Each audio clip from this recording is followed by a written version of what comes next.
Shalom.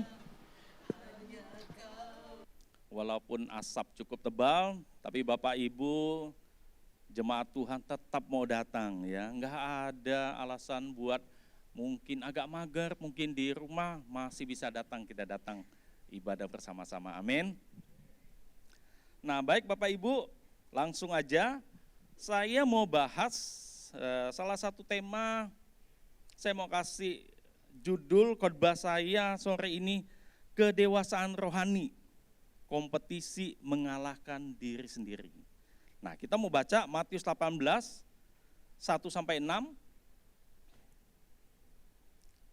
Sudah dapat semuanya atau kita mau baca di depan? Pastikan kalau bawa handphonenya ada Alkitabnya ya Bapak Ibu ya. Jadi handphonenya handphone kitab kudus ya. Handphone yang kudus, jangan buat yang macam-macam. Kalau udah kita baca sama-sama, 2, 3. Pada waktu itu datanglah murid-murid itu kepada Yesus dan bertanya, siapakah yang terbesar dalam? Maka Yesus memanggil seorang anak kecil dan menempatkannya di tengah-tengah mereka. Lalu berkata, aku berkata kepadamu, sesungguhnya jika kamu tidak akan masuk kerajaan surga. Sedangkan barang siapa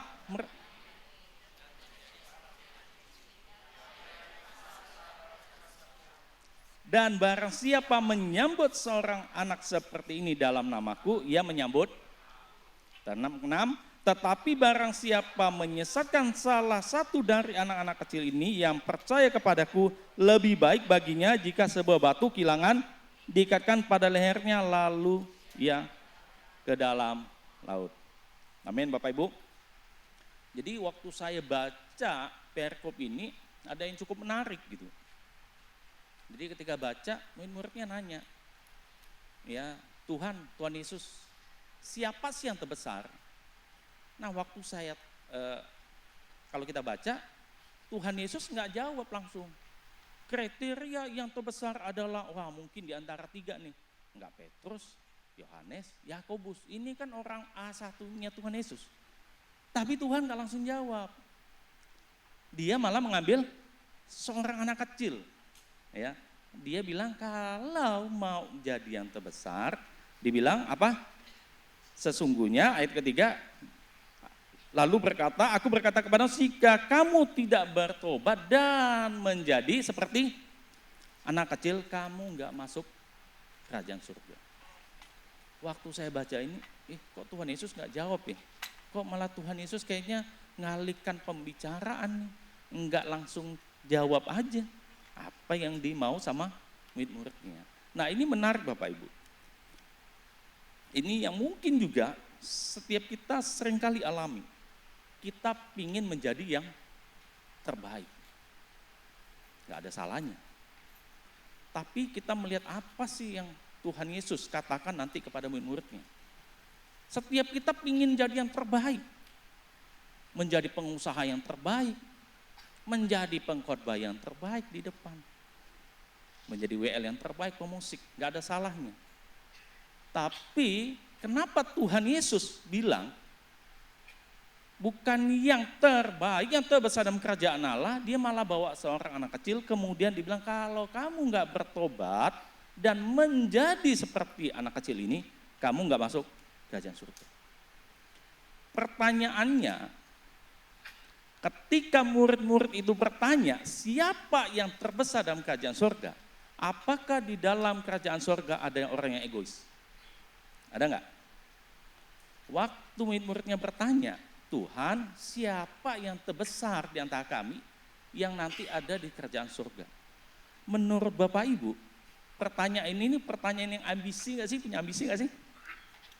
Punya ambisi ya. Mereka sedang berkompetisi, nanya siapa yang terbaik di antara kami. Mereka sedang mencari siapa nanti di kerajaan surga yang punya kekuasaan lebih. Mereka punya konsep, kalau di bumi sama nanti kayak di surga. Yang terbesar adalah yang punya otoritas, yang melayaninya banyak. Yang dari Senin sampai Sabtu, ketemu Minggu lagi, yang selalu melayani di gereja. Ingat ya cerita Marta dan Maria ya. Wih, Marta rajin lakukan ini itu sampai komplain ke Tuhan Yesus. Bukan nggak boleh. Ada momen-momennya kita harus bekerja giat. Ada saat-saatnya kita mesti duduk di kaki Tuhan Yesus.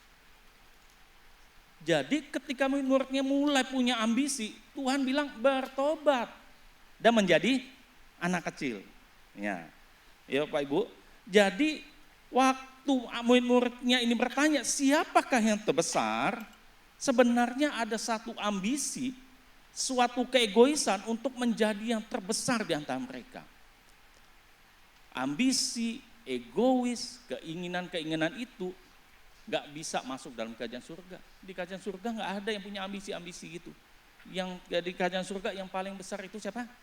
Hanya Tuhan. Jadi ketika pertanyaan ini ditanyakan kepada Tuhan Yesus membawa seorang anak dan ditempatkan di tengah-tengah mereka. Ya, jadi ada kompetisi nih di murid-muridnya. Ada ambisi yang ada di tengah-tengah murid-muridnya. Tuhan Yesus berkata, bertobatlah dan menjadi seperti anak kecil. Nah, Bapak Ibu, apa sih yang kita pelajari dari teks ini? Yang pertama, hasilkan buah pertobatan. Ayat yang ketiga tadi ya. Nah, waktu saya selidiki, ternyata kata pertobatan itu di situ tidak disebut dengan kata metanoia yang kita tahu perubahan pikiran. Nah, ternyata kata itu ditulis dengan kata stevo. Sama pertobatan juga. Stevo ini lebih ke, jangan lupa konteksnya, mereka adalah orang percaya, murid-murid Tuhan Yesus. Stevo ini suatu pertobatan yang berbalik, ya. Kalau ke sana sama seperti metanoia, dan dia berbalik. Tapi di sini harus ada buah-buah pertobatannya. Harus ada hasilnya. Jadi tetap Bapak Ibu di sini bukan berarti konteks ini bahwa keselamatan itu karena perbuatan, enggak. Keselamatan itu karena kasih karunia Tuhan, bukan perbuatan kita. Dalam konteks ini digunakan kata stevo ini untuk menunjukkan setiap kita yang sudah percaya Tuhan harus ada buah-buahnya. Nah, kayak kita lah sekarang ya, udah kenal Tuhan Yesus. Ya, udah percaya, udah yakin diselamatkan Tuhan, tapi masih bisa berbuat dosa nggak sih Bapak Ibu? Siapa yang di ruangan ini masih bisa berbuat dosa? Kalau saya sih bisa. Bapak Ibu nggak bisa berbuat dosa lagi. Kayaknya kita masih tutup ibadah kita. Saya berkhotbah di depan orang yang nggak berbuat dosa lagi. Luar biasa Bapak Ibu ya. Setiap kita yang percaya Yesus bisa berbuat dosa. Ya, satu hari katanya orang yang paling super suci, paling dah super, mungkin tinggalnya di gua gitu ya. Itu nggak bisa melakukan nggak empat dosa minimal katanya. Ya, itu udah tinggal di goa tuh. Bapak Ibu nggak tinggal di goa ya kan, tinggal di Pontianak gitu. Kadang kita pikiran jahat, ya, ada sesuatu yang nggak baik, perbuatan, bohong, ini itu kerjaan segala macam, ada hal-hal. Nah, kita diminta stevo, bertobat. Harus ada buah-buah pertobatan. Nah, Tuhan Yesus bilang, kalau kamu nggak bertobat, nggak menghasilkan buah pertobatan, kamu nggak akan masuk kerajaan surga. Dan kemudian dibilang, kalau kamu tidak seperti anak kecil. Jadi setiap kita harus menghasilkan buah-buah pertobatan. Nah, coba nih ingat-ingat lagi nih. Udah berapa lama nih kita ikut Tuhan Yesus? Setiap hari ada nggak sih kita lihat kaca? Kalau Babe bilang tuh firman Tuhan tuh kayak kaca. Jadi kita bisa ngelihat ngaca nih. Oh, kayaknya ada hitam di sini ya. Oh, kayaknya di sini ada yang bedaknya mungkin kurang rapi ya. Mesti dirapikan. Firman Tuhan itu seperti itu Bapak Ibu. Wajib hukumnya bagi kita untuk baca firman Tuhan. Kalau kita ngaku anak Tuhan, Kristen, enggak baca firman, tanda tanya. Lalu kekristenan kita pakai apa dasarnya? Pakai pendapat umum, kata AI. AI itu Bapak Ibu itu menggunakan konsensus. Dia menggunakan apa yang ada,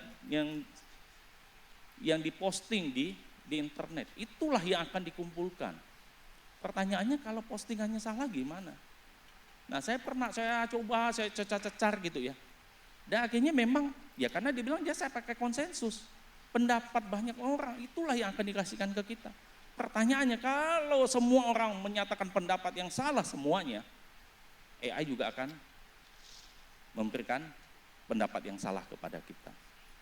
Jadi Bapak Ibu, yang pertama hasilkanlah buah-buah pertobatan. Hasilkan buah-buah pertobatan. Bagaimana kita tahu kalau kita salah? Bagaimana kalau tahu kita itu dosa? Kalau kita nggak baca firman Tuhan. Firman Tuhan itulah menjadi cerminan kita setiap hari. Apakah kita sudah hidup benar sesuai dengan kehendak Tuhan atau enggak? Makanya perlu baca Bapak Ibu. Firman Tuhan itu setiap hari. Ya. Bukan nonton YouTube atau TikTok, tapi firman Tuhan. Nah, yang belum mulai hari ini, mulai malam ini, baca firman Tuhan. Sampai kapan? Sampai Tuhan Yesus datang. Kalau Tuhan Yesus nggak datang, kita yang datang kepada Tuhan Yesus, ya. Kita hubungi Jono kalau mau ke sana. Jangan lupa. Jadi kita harus seperti anak kecil katanya. Harus ada buah-buah pertobatan. Nah, pertobatan itu setiap hari. Pertobatan dilakukan untuk supaya kebiasaan-kebiasaan buruk kita itu bisa kita hilangkan. Di zaman AI ini begitu banyak orang yang pintar. Tapi ingat Bapak Ibu, AI tidak bisa memberi teladan kepada kita. AI hanya mesin. Mungkin suatu hari nanti robot akan ada di tengah-tengah kita. Ya. Tapi dia nggak bisa kasih teladan. Siapa yang bisa kasih teladan? Manusia. Kita butuh teladan Bapak Ibu. Kalau kita nggak jadi teladan, anak-anak kita, orang sekeliling kita nggak akan bisa ngelihat siapa Yesus bagaimana. Nah, jadikan hari ini menjadi hari pertobatan kita.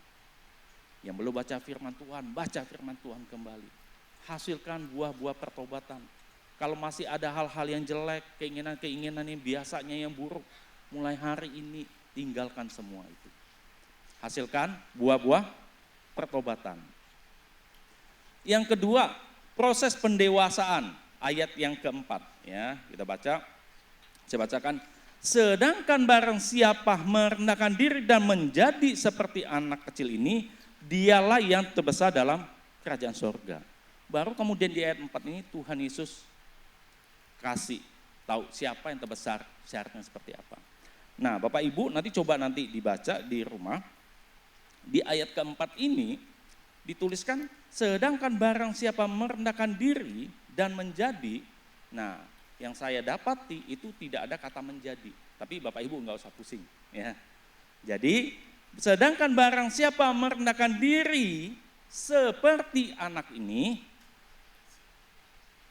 dialah yang terbesar dalam kerajaan surga. Di ayat keempat itu ada kata menjadi, ada sebuah perubahan dari es batu menjadi cair, ya. Dari air menjadi gas, ada sebuah perubahan. Kita ini yang udah besar nggak mungkin lagi jadi anak kecil, nggak mungkin.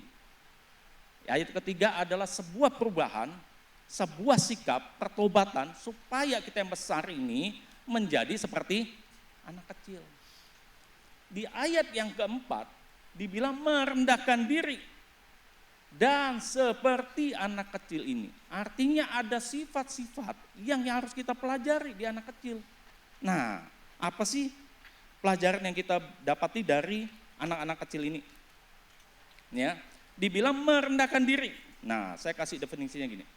Suatu tindakan yang disengaja memilih untuk tidak mengambil haknya dan menundukkan diri kepada otoritas Allah. Jadi kita ini memilih untuk nggak mengambil hak kita. Kita tunduk kepada Allah. Harusnya marah, tapi karena Tuhan bilang ampuni, ya udah deh Tuhan ampuni deh. Harusnya mungkin cuan gede, untung gede, Tuhan bilang enggak boleh. Berusahalah dengan sewajarnya. Ya deh Tuhan. Karena Tuhan bilang begitu, ya udah deh, saya ikuti deh maunya Tuhan. Merendahkan diri. Kalau dalam bisnis kan seperti itu, kalau di sini ya, sini banyak bos-bos. Tapi kadang dipimpin sama Kojono misalnya. Wah, mungkin udah banyak perusahaan. Tapi karena Kojono yang suruh kita ada di situ, kita menundukkan diri, merendahkan diri. Yalah, Kojono suruh apa nih, angkat-angkat, ya udah deh saya bantu angkat-angkat Kojono. Mau bersihin apa, ya udah saya ikut.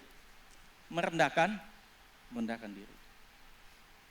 Kita harus merendahkan diri. Tindakan yang sengaja, bukan nggak sengaja, oh disuruh.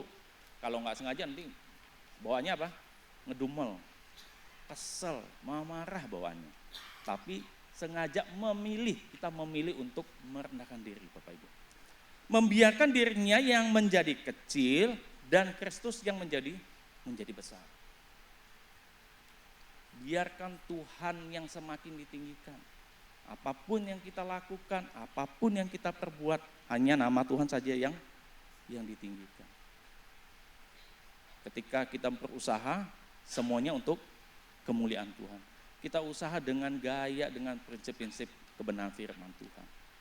Kita berkeluarga, melayani, semuanya hanya untuk kemuliaan Tuhan. Bukan untuk kita. Kalau udah untuk kita, nah Tuhan bilang, jangan lupa bertobat dan menjadi seperti anak kecil. Bergantung sepenuhnya kepada Tuhan. Mempercayakan seluruh kehidupannya. Jadi benar-benar bergantung. Anak kecil itu bergantung sepenuhnya kepada Tuhan. Kita mau merendahkan diri. Sama seperti Tuhan Yesus, udah kasih teladan. Dia Allah yang tinggi, itu turun menjadi manusia. Merendahkan diri, dia datang kepada milik kepunyaannya. Milik kepunyaannya malah menolaknya, malah menyalibkannya di atas kayu salib. Kepunyaannya menolak dia, tapi dia enggak tetap mau merendahkan diri sampai mati di atas kayu salib. Tuhan Yesus sudah kasih contoh bagaimana Tuhan itu mau merendahkan diri. Kita juga harus sama seperti itu, Bapak Ibu. Saya bacakan di Galatia 4:1-2 dibilang ini. Yang dimaksud ialah seorang ahli waris sebelum akil balik sedikit pun tidak berbeda dengan seorang hamba. Sungguh pun ia adalah tuan dari segala sesuatu. Tetapi ia berada di bawah perwalian pengawasan sampai pada saat yang telah ditentukan. Dalam beberapa teks kalau Bapak Ibu baca di Alkitab, ada pertanyaan-pertanyaan juga yang sampai mirip seperti itu.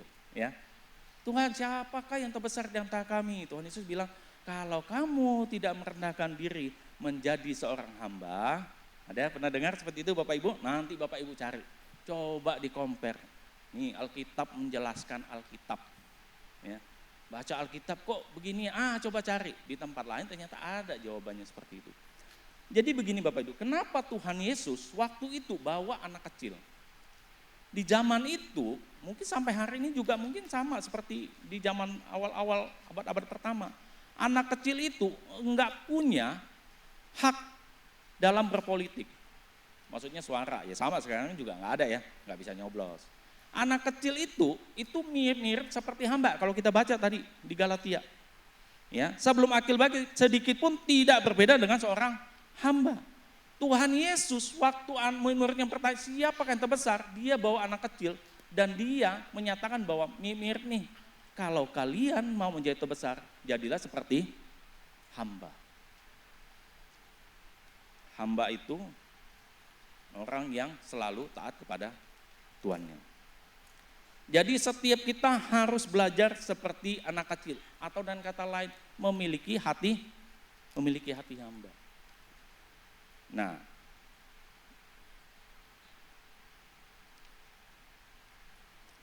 hati hamba yang bagaimana sih? Nih, kalau dibilang hamba itu, anak kecil itu kasta terendah, seperti hamba yang tidak punya hak hukum, dipandang rendah dalam hubungan sosial.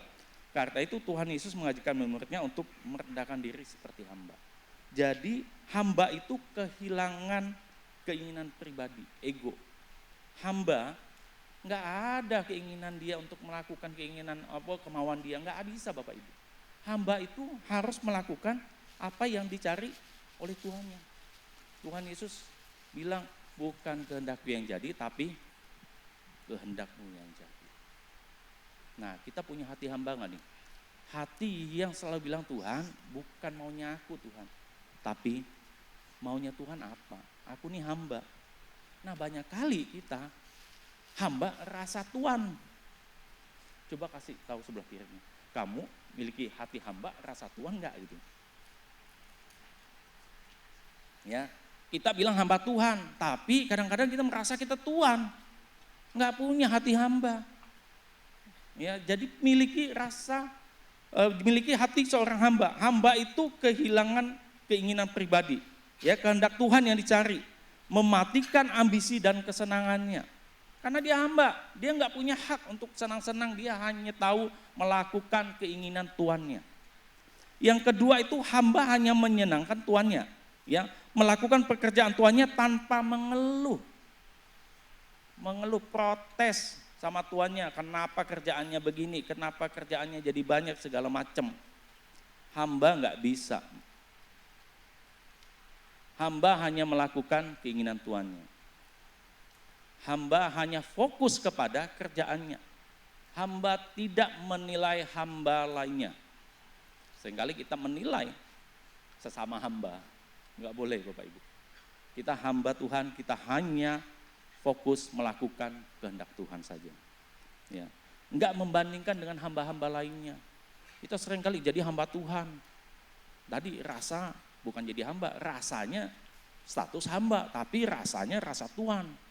Kalau ada apa-apa seringkali protes sama Tuhan. Tuhan kok saya begini ya, saya udah melakukan ini nih, melakukan itu. Kok enggak Tuhan? Dia yang enggak dia biasa-biasa aja. Gereja aja kadang-kadang Tuhan, saya tahu bisnisnya begini-begini. Tapi kok diberkati. Kok saya yang udah rajin ke gereja, persepuluhan kasih, ikut ini, ikut itu, kok hidup saya biasa-biasa aja. Enggak lebih baik dari mereka. Udah deh. Ya. Udah mau mulai rasanya menjadi Tuhan. Kalau hamba nggak protes Bapak Ibu, Tuhan maunya apa ya udah. Ya, jadi kita punya hati hamba. Udah Tuhan maunya apa, saya ikut deh Tuhan. Terus hamba itu hanya taat pada tuannya. Hamba itu hanya taat pada tuannya. Kalau kita artinya hamba itu hanya taat pada kebenaran. Bukan kepada dosa atau tuan yang lain. Kita harus taat kepada kebenaran Bapak Ibu. Kita enggak tunduk kepada dosa. Jadi pastikan kita memiliki hati seorang hamba. Tuhan Yesus bilang kepada murid-muridnya, engkau harus merendahkan diri dan seperti anak kecil. Kita harus memiliki hati hamba. Kita harus memiliki hati yang tunduk kepada otoritas, kepada kebenaran. Nah, saya buat di sini ada perbandingan childish dan childlike. Ya. Kalau childish, Bapak Ibu sering dengar, wah kamu sih childish, kekanak-kanakan maksudnya ya. Itu orang yang sudah dewasa secara fisik, tapi belum memiliki kedewasaan secara emosional atau psikologi. Dia bernilai negatif. Kalau orang udah bilang, kamu childish, kekanak-kanakan. Nilainya apa, positif apa negatif? Negatif. Kalau childlike memiliki sifat seperti anak kecil, dia itu bernilai positif. Nah, makanya waktu Tuhan Yesus dibilang murid-muridnya, jadi seperti anak kecil, itu nilainya positif. Bukan seperti kekanak-kanakan, itu bukan gitu Bapak Ibu ya. Yang kekanak-kanakan itu seringkali kita yang lakukan. Nah, childlike itu apa sih yang Tuhan mau kita ada dalam kehidupan kita? Kalau anak kecil itu seperti apa sih Bapak Ibu? Tulus. Ya. Dia ngomong apa adanya, dia tulus. Kalau kekanak-kanakan egois. Punyaku dan punyaku. Semuanya tentang aku, semuanya maunya aku, sesuai dengan kemauan aku. Kekanak-kanakan. Enggak mau ngalah, ya. Percaya kalau anak kecil, sama kalau kita bilang sama anak kecil, besok kita makan ya, nasi padang misalnya. Wah anak percaya, Kalau orang dewasa, kemarin nggak bohong, sekarang juga kayaknya nggak sama juga lah, minyak angin katanya, ya bohong lagi. Kalau childish itu nggak bertanggung jawab. Coba ingat-ingat, kita menjadi pribadi yang bertanggung jawab nggak? Mungkin dalam sekolah, kuliah, dalam keluarga, kita seringkali menjadi kekanak-kanakan, nggak bertanggung jawab. Ada tugas, nggak mau diselesaikan, kemudian ditinggalkan. Saya masukin karyawan, 1 hari ada yang berhenti besoknya Bapak Ibu. Luar biasa, ada yang seminggu. Dan ternyata bukan saya yang ngalamin, ternyata banyak orang yang ngalamin. Nah ini menjadi PR buat kita nih, buat Gen Z nih. Ya. Kalau anak kecil itu bergantung pada orang tua. Anak kecil selalu bergantung kepada orang tua. Sama seperti kita, harus bergantung kepada Tuhan. Kalau kekanak-kanakan itu dia mudah merajuk. Tahu ya Bapak Ibu ya? Sumbu pendek katanya. Ada yang sumbu pendek sini? Atau jangan-jangan udah gak ada sumbu lagi? Wah diomongin sekali langsung ngamuk, ngambek gitu ya. Kekanak-kanakan ya. Kalau anak kecil itu rendah hati, mau diajar. Gampang mengampuni, anak kecil kalau udah ribut, 2 jam lagi udah baik kan dia. Kalau kita, kalau ribut gimana? Nggak ngomong Bapak Ibu ya. Yang nggak kenal, yang berkeluarga gimana coba? Wah bisa seminggu 2 minggu, awal-awal kami bisa berminggu-minggu nggak ngomong gitu ya. Wah udah kayaknya ngambek gitu. Anak kecil itu optimis, ya mudah diajar, bukan murah, mudah diajar. Ya. Kekanak-kanakan itu mudah merajuk, sombong, merasa bisa. Kalau diajar udah tahu lah, ini aku ngerti lah, aku bisa lah. Sombong, merasa bisa, merasa mampu. Dia nggak bergantung lagi. Dia nggak bergantung lagi kepada Tuhan. Dia mengakui bahwa dia punya kemampuan, dia punya kekuatan. Dia bisa lakukan semua itu. Munafik, pura-pura. Banyak dalam hubungan kita semuanya kelihatannya baik, ternyata di belakangnya enggak. Di depan kita ngomongnya baik-baik, nggak tahu di belakang kita diomong-ngomongin. Iya. Dendam. Ketika ada masalah mulai dendam. Terus kemudian silent treatment atau mendiamkan saat konflik. Nah, ini Bapak Ibu nih sering nggak nih? Kalau udah konflik mendiamkan. Ini sering kali yang terjadi di keluarga. Kalau udah konflik udah mulai diam-diamin. Menghukum pasangannya dengan mendiamkan diri. Ayo bapak-bapak, ibu-ibu yang udah berkeluarga, apa sering melakukan ini?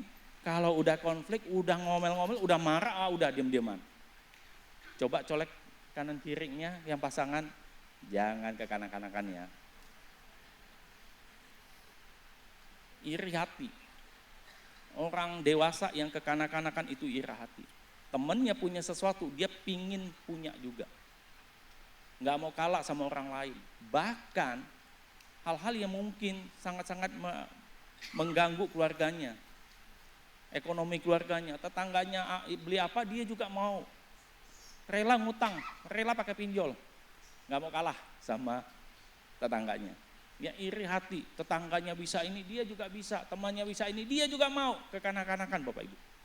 Kemudian haus validasi, dia banyak melakukan ini dengan harapan dapat pujian, dengan harapan disukai orang. Nah, coba cek Bapak Ibu.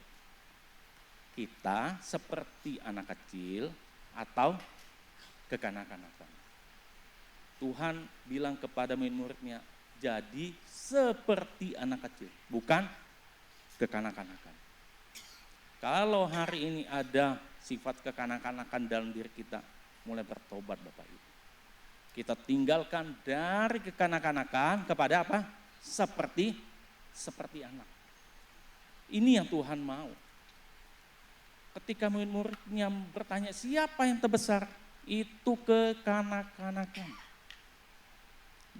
Mereka masih punya ambisi ingin yang terbaik. Padahal ketika ngikut Yesus, hanya satu yang ditinggikan, yaitu Tuhan. Mereka mencari supaya siapa yang terbaik. Mereka mau menjadi sombong, mau dihormati, mau menjadi yang paling populer, menjadi yang terkenal di antara murid-muridnya. Sifat kekanak-kanakan Bapak Ibu. Kemudian yang ketiga, melayani. Teman-teman pemusik boleh bantu. Yang ketiga, melayani. Ayat ke-5 dan ke-6. Saya bacakan. Dan barang siapa menjabat seorang anak kecil ini dalam namaku, ia menyambut aku. Tetapi barang siapa menyesatkan salah satu dari anak-anak kecil ini yang percaya kepadaku, lebih baik baginya jika sebuah batu kilangan diikatkan pada lehernya lalu ia ditenggelamkan ke dalam laut. Yang ketiga, supaya kita dewasa rohani, kompetisi kita mengalahkan diri kita sendiri. Yang ketiga, kita harus melayani. Melayani, Alkitab mencatat Tuhan Yesus memberi perumpamaan, kalau kalian menerima anak kecil ini, kalian menerima aku. Kalau kalian menerima orang yang paling hina, anak kecil ya, seperti seorang hamba, kalian menerima aku. Pelayanan kita, apakah hari-hari ini kita masih memandang wajah, memandang status orang? Kita masih melihat bahwa, oh kalau dia mungkin lebih kaya, lebih berada, wah pelayanannya lebih excellent. Tapi kalau dia dengan statusnya lebih rendah, ya ala kadarnya lah ya. Apakah seperti itu pelayanan kita Bapak Ibu? Tuhan Yesus bilang, kalau kalian melakukan kepada salah seorang, masih ingat salah seorang narapidana yang kalian kunjungi ketika di penjara, ke rumah sakit, dibilang kalian melakukannya untuk aku. Artinya setiap kita harus melayani tanpa pandang wajah. Setiap kita harus melayani tanpa melihat status. Tuhan itu sangat menghargai bahkan mereka yang hamba. Yang statusnya paling rendah, yang gak diakui, yang dipinggirkan, itulah bahkan Tuhan Yesus bilang kalau pelayanan kita melakukan kepada mereka, seperti itu juga sebenarnya kita melakukannya untuk Tuhan. Bapak Ibu, tahukah kalau kita juga adalah seorang hamba dosa? Ketika sebelum Tuhan Yesus menyelamatkan kita, menebus kita, bukankah kita orang yang paling hina? Bukankah kita orang yang paling berdosa? Mungkin kita bilang, oh enggak, aku enggak membunuh, aku enggak korupsi. Tapi jangan lupa, satu dosa itu bisa membuat kita terpisah jauh dari Allah. Tapi seringkali kita membandingkan bahwa kita lebih baik dari orang lain. Kita merasa, wah enggak lah, saya bukan hamba. Kita mau merasa seperti rasa Tuhan. Malam ini Bapak Ibu, kita belajar bahwa kita melayani tanpa pandang wajah. Kita melayani semuanya sama. Sama seperti Tuhan juga melayani kita. Yang menyelamatkan kita bahkan ketika kita masih berdosa. Bahkan setelah udah percaya Yesus, setiap hari berapa banyak dosa yang kita lakukan. Dan darah itu tetap menunggu kita, menyucikan kita, melayakkan kita. Galatia 4:7. Galatia 4:7. Jadi kamu bukan lagi hamba, melainkan anak. Jikalau kamu anak, maka kamu juga adalah ahli-ahli waris oleh Allah. Jadi setiap kita menerima dan melayani semua orang tanpa pandang status sosial. Kita yang sudah berdosa ini, Tuhan tebus. Kita juga harus melayani semua orang dengan porsi yang sama. Semua orang berharga di hadapan Tuhan.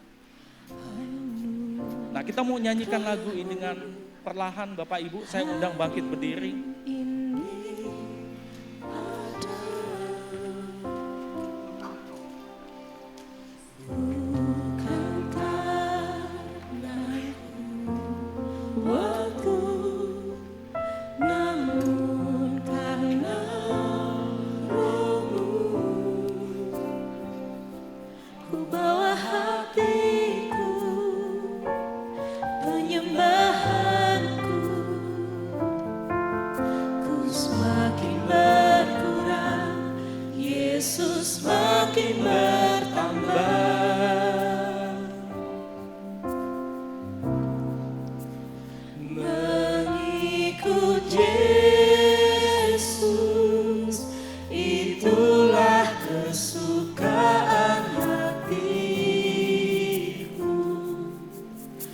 Ku lepas semua hakku untuk mengenal kehendaknya di hidupku, mengiring Yesus, itulah kekuatan hidupku. Ku yakin anugerahnya mampu jadikanku hamba yang berkenan selalu.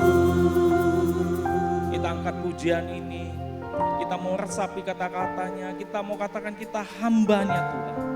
Kita mau merendahkan diri, hanya Tuhan saja yang layak ditinggikan. Semua karena anugerah-Mu hari ini ada. Bukan karena kuatku, namun karena Roh-Mu. Ku bawa hatiku, penyembahanku, ku semakin berkurang, Yesus semakin bertambah.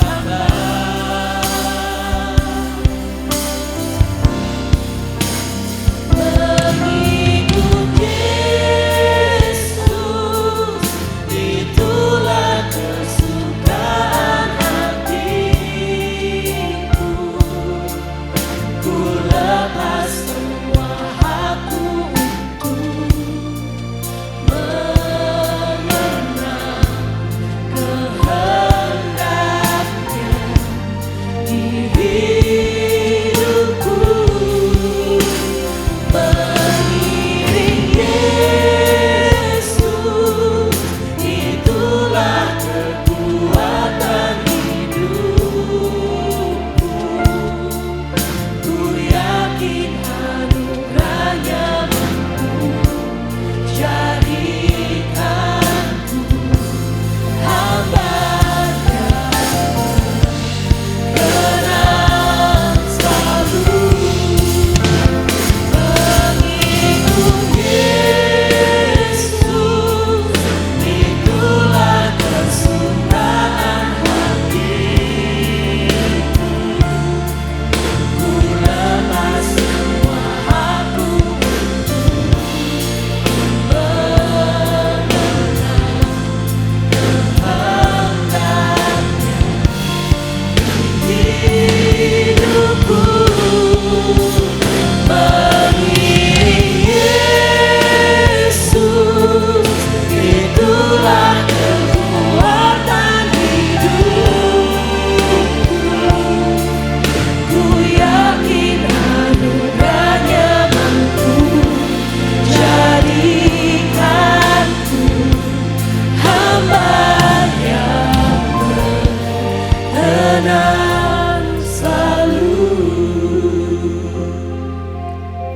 Bapak Ibu yang dikasihi Tuhan, sore ini kita semua diingatkan bahwa kita punya tanggung jawab untuk kita mendewasakan rohani kita. Malam ini kita belajar bagaimana kompetisi mengalahkan diri kita sendiri. Bukan mengalahkan orang lain, bukan mengalahkan teman kita, tetangga kita. Bukan Bapak Ibu. Kompetisi itu bagaimana kita mengalahkan diri kita, keegoisan kita, ambisi kita, dosa kita. Kita berkompetisi, kita berlomba-lomba meninggalkan masa lalu, hal-hal yang gak baik itu. Kita menuju kepada Kristus. Semua hanya tentang Kristus, semua hanya tentang Yesus dalam hidup kita. Gak ada cerita lain Bapak Ibu. Kita mau punya hati seorang hamba, hati seperti anak kecil. Bagaimana anak kecil itu hanya bergantung kepada orang tuanya. Begitu juga kita harus bergantung sepenuhnya kepada Tuhan. Ada hal-hal yang mungkin gak masuk akal. Ada mungkin hal-hal yang rasanya begitu sulit. Apa mungkin, apa bisa Tuhan. Tapi seperti anak kecil, dia mau percaya kepada orang tuanya. Kita juga mau percaya kepada Tuhan kita. Bahwa ia sanggup untuk menolong, memimpin, menyembuhkan, menghibur, memulihkan kita. Kita juga mau seperti anak kecil yang selalu hanya percaya kepada Allah saja. Dia percaya ucapan orang tuanya, janji-janji orang tuanya. Tuhan mau kita memiliki hati anak, hati seorang hamba. Apakah selama ini kita mengaku hamba Tuhan, tapi kita merasa bahwa bukan hamba, rasanya rasa tuan dengan status hamba.